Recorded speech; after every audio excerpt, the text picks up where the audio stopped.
That way it's just hidden. Still there, and let's select our particles layer with trapcode particular on it, and let's go back in and mess with some settings. Got a little bit of a stutter going on.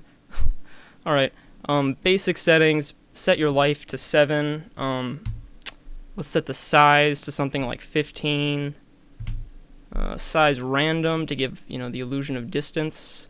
Let's set that to 100%, to be honest. Opacity random, let's do that about 50. Oh no, opacity 100, opacity random 50. And yeah, let's also change the opacity over life. This one right here. If you pull this down, it's really nice. That means when the particles are birthed, they come out low opacity, high opacity, low opacity at their death time. And yeah, so I just click the default mountain here, pull opacity over life back up, and now it's time to actually add in our custom particle. And this is really not too hard, but if you go to particle type and click on custom, and then your layer here, you can select the particle. And believe it or not, if you pull this back up, and I'll just pull up particle for now, and then we scrub through our timeline, you can now see our particles emitting. Pretty awesome. Scrub through that. Alright, so I'm going to stay zoomed out here for a second just to show you. You remember how I said that to leave our the particle composition, our new composition for the animated particle, the 5 seconds duration?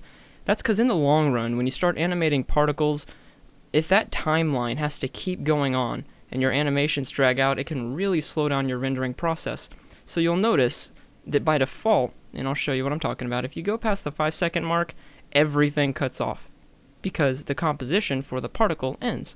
But Trapcode Particular has a way of dealing with this, so you can have shorter animations, save rendering time, and loop your animations. That's the key word here. So if you come back and you go to Particle, and then under Custom, you go under this, Custom, you drop that down, and you see Time Sampling. And this is basically your Trapcode Particular saying, hey, I have this custom particle, how am I going to handle the time within that composition? Because remember, it only reads standard layers and compositions or pre-composed layers. So, how's it going to read the time? Well, right now it has it set to the current time of our main composition, so when it gets to 5 seconds, it cuts off. But there's a option here called Start at Birth and then Loop. So it's going to start within the composition, and then when it gets to the end, instead of cutting off in accordance to what our current time is at, it's going to loop in that composition. And it's going to keep looping, and so on and so forth, up until infinity, or when the render stops. Motion graphics joke. Anyway, so you'll notice if I scroll past it now, particles just keep flying out. Pretty cool. Alright, so basically, the next thing I want to do with our particles layer selected is come up here, and I'm actually going to go under the Physics tab, and I'm going to go under Air. You don't need to modify anything up there.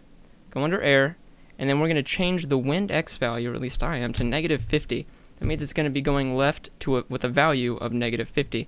And you'll notice now that if I scroll through the timeline, the particles kind of blow just barely to the left. Now you can up that in terms of power if you want, and just to make it obvious, I'm going to go to something like -100, just to show you real quick. Now you see they're all really going far to the left, but that can change depending upon the value. You might also notice something else, that when the particles are birthed, they kind of birth in the middle of the screen and then go left. That should kind of stand out as something that doesn't look right. I would prefer if they were birthed, the particles were birthed off the screen, and then the wind blew them in. So what I'm going to do, since we set up this light down here, remember the emitter? Since we set up the particles to emit from the emitter, I'm actually just going to drag the physical position of the emitter itself just right off the canvas. It really is that simple. In fact, I might drag it down a little bit, just so it's more centered. Something like that. And then I'm going to go just off the right. I mean, just barely. Like right about there. See what I'm talking about? I just moved it. Sorry. From here to here. And now, you'll see if I scrub through the timeline, See, that looks a lot better because they kind of come on. The user doesn't see where the particles come on. They just come on from off the screen and then float in, or the majority of them do at least. Since our emitter X, Y, and Z sizes are pretty wide, they do, but they come in from the distance, which adds a little bit more of a, optical illusion kind of a thing, since we set our size random to 100%. And you can always experiment with those types of things. At this point, if you want to cut off the video, you pretty much can. If you want to stick around and see how I did some of the rest of the effects, feel free. At this point, you should have a good understanding of how animated particles really work, for the most part. So, yeah, I mean, it's completely up to you. But if you want to see how I did the star glow, if you have star glow, if you want to make use of it, stick around. So now, I'm just going to select the particles layer. And what I'm going to do is I'm just going to pull this physics one back up, and I'm going to pull up particular, and I'm going to turn on star glow, pull down star glow. And the first thing I'm going to do off the bat is I want all the particles to pretty much be noticed by the star glow. So if you come under the pre-process settings and you set the threshold from 160 to 0, then star glow will be applied to all the particles rather than just ones that have high amounts of, under the input channel, high amounts of the lightness, luminance, alpha, red, green, blue. In this case it's lightness, so we're going to set that determiner, the threshold, to 0, and everything will be lit up. So we're going to set our streak length here. I'm going to set it to like 12 or something. And set like the boost light to 240. And I'm going to set the star glow opacity to, say, 70. Now let's just scrub through here for a second. Alright, see, that's pretty crazy. That is pretty crazy. Yeah, there's a couple of things you notice here that are off. The color is off and all that, but I'm going to show you a better way of modifying the color rather than manually going under the color maps here. But for now, primarily, what I want to focus on is the far left streak that kind of looked like a blur. And what you can do is if you go under the individual lengths, and remember I told you can hit tab on your keyboard and go down them really fast. I'm just going to set them all to 0 really quickly. And now you'll see they have no streak. And the direction here, I'm going to set the left direction to 10. And now you'll see they actually do have streak length. It's actually fairly cool. The red color is actually, pretty awesome. But, I mean, everything about this plugin is awesome. I mean, look at it. It just dynamically adapts to our particles, the shape of the particles, and gives us a streak, glowing, streak of awesomeness. That's what it is. So, basically, yeah, and you can always modify these. You'll notice everything that has a stopwatch next to it, you can modify those. So if you have a camera rotation, right where you keyframe your camera rotation, you can keyframe this and set it back to 0 and set your up and down to 10. Hint, hint.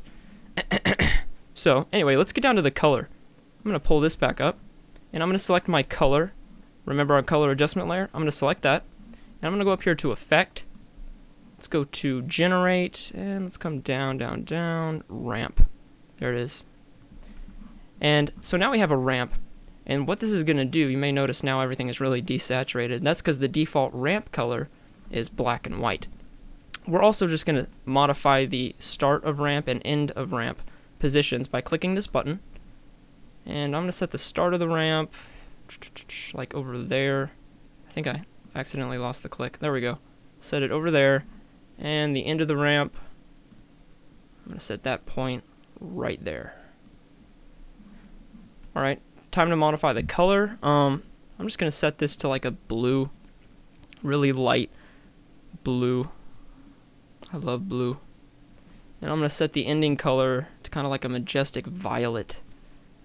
Maybe a little more violet, a little more pink.